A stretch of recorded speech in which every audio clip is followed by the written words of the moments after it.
آچه جان عمرت پندم دادی، از راستی درسی دل پسندم دادی.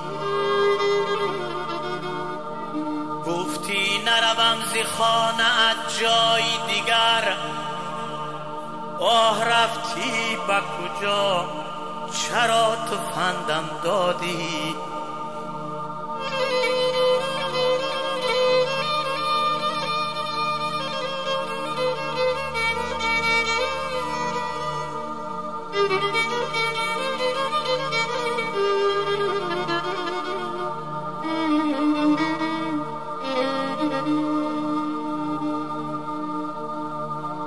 ای آچه جان برای غم زاده شدی، برخوردن غم مگر فرستاده شدی؟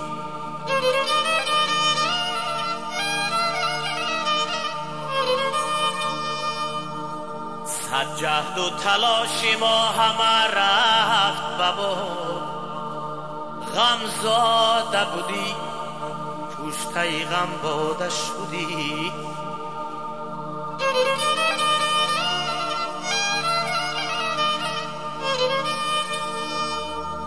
ای آچه جان ز غوسه خون میگیریم، کم یادت کردم حزون میگیریم، زین غم که درون قبر حالت چون است، آه تا عمر بود درون درون میگیم.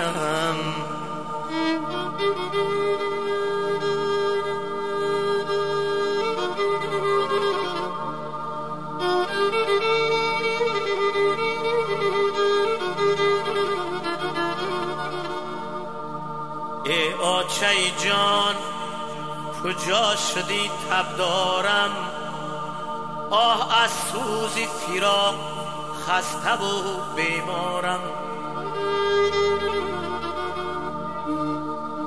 دستی تو کجاست آه بر سرم بگذاری، که از بستر سوز و درد سر بردارم.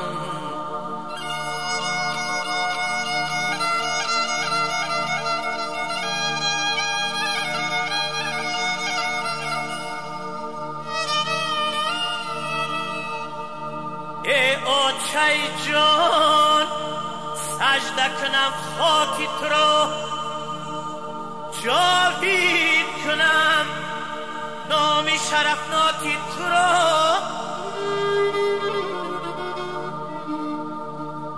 در روی جهان گذارم از مهر و وفا، با شعر و غزل